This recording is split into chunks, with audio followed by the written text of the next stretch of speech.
Hello, I'm Michael-Loui. I'm a professor of electrical and computer engineering at the University of Illinois at Urbana-Champaign. Often when professionals discuss the ethics of their actions, they go through various reasoning processes and give various kinds of reasons, but sometimes they wonder whether their reasoning process has any formal or theoretical background. In this video, we're going to take a quick overview of some classic moral theories. Ethics is the formal study of morality, and usually in philosophy. Morality just consists of those actions that ought to be done, or the kind of character a person ought to be, or the values that one ought to adopt. And ethics is the formal study of morality in philosophy, but it's also the set of moral standards of a particular group, such as engineers or doctors. So engineers have standards that we call engineering ethics. Doctors and health professionals have standards that are called medical ethics. The value of moral theories is that they classify kinds of moral reasons that people give for saying that something is the right thing to do or the kind of character one ought to be, and so on. So the value of moral theories is that if we think about them, they ensure that all relevant moral features are considered. We're going to use a running example of the question of whether to keep promises and the reasons for keeping promises. One can talk about a morality of something by talking about its consequences to see whether there are good and bad consequences of a particular action. So in the consequentialist theories, we look at the good and bad consequences, both for the individual performing the act and for others who might be affected. So it's neither egoistic nor altruistic. We need to look at everybody's interests. Furthermore, there's no preference for immediate or remote consequences. We need to look at all consequences, both short and long-term consequences.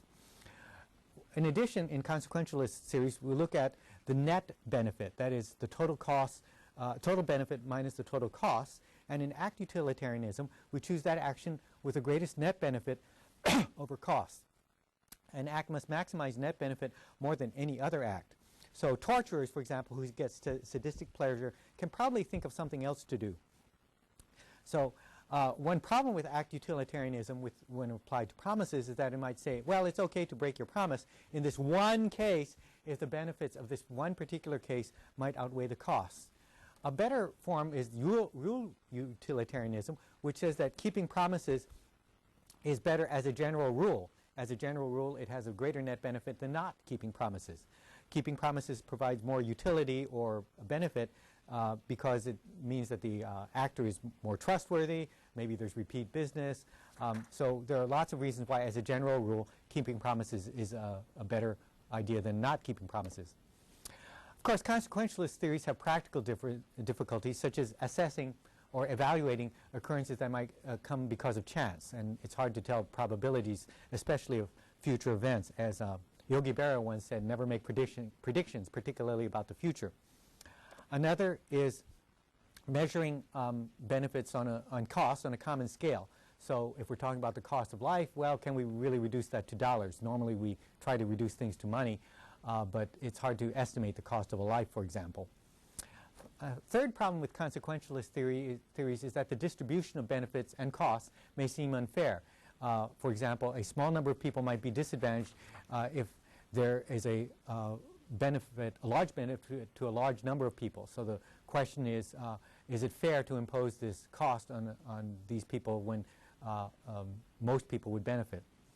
Deontological theories are a little different in that they emphasize whether the action comports with various duties and rules. So what is a duty? Well, we think of that as something we ought to do. Immanuel Kant, the famous 18th century philosopher, said that a duty is something that we should do if it's kind of like a universal law.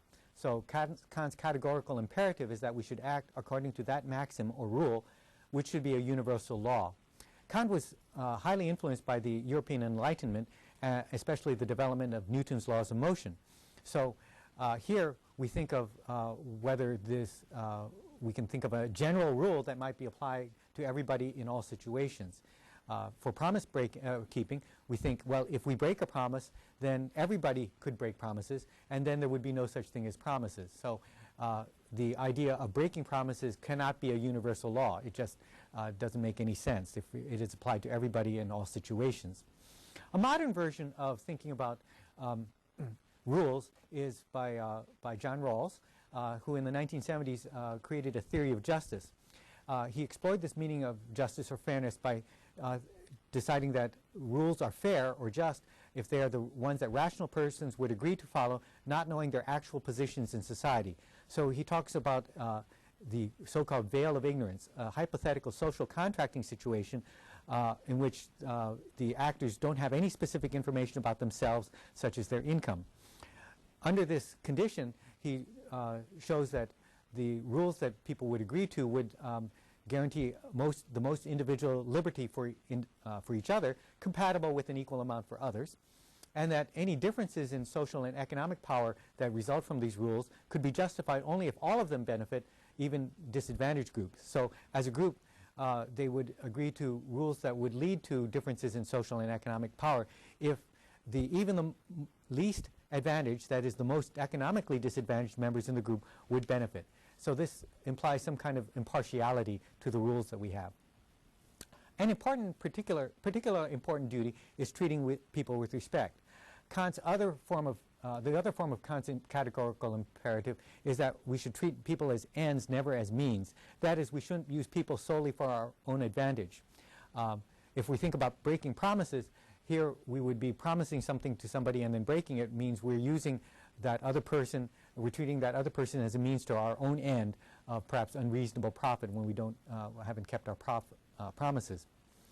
The idea of treating people with respect is basically embodied in the Golden Rule, which has its expression in many different religious traditions. The Christian form is do unto others as you would have them do unto you. The Confucian form is do not do unto others what you would not want them to do unto you. Other forms are found in the Hindu, Buddhist, Jewish, and Muslim traditions. There are forms such as treat people in the way that they would want to be treated. This kind of rule requires that the actor consider the perspective of the recipient to determine the acceptability of an action. And thus, the actor must respect the other person's wishes and desires. Of course, there's a problem. This depends on what the values are of the actor as well as the values of the recipient, which often are difficult to determine. Rights and duties are reciprocal. In America, we tend to talk about rights rather than duties, but they're really two sides of the same coin. If I have a right not to be deceived, you have a duty to tell the truth. So they're really two sides of the same coin. What should we do when duties or rights conflict? Well, these conflicts between rights happen all the time. For example, when we go through airport security, the security process is often very intrusive. People actually go through our luggage and peer into it. But here we're trying to balance the rights of individuals to their privacy with the rights of community for security. How do we balance between competing duties or conflicting rights? Well, the idea, of course, is that we choose the least serious infringement of rights. Gewirth came up with a hierarchy of rights. The first or basic tier are the rights required for existence, life and health, so these are the most important rights.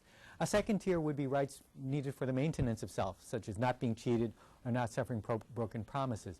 A third tier might be rights related to the enhancement of the self, such as acquiring property, self-respect, or achievement, ones that are in some sense optional or certainly less important than the first or second tier rights. Ideally, we would, in a difficult situation, we would create a solution that honor all of these rights, and this takes a great deal of creativity. But often we can find innovative solutions that will try to mediate among all these rights.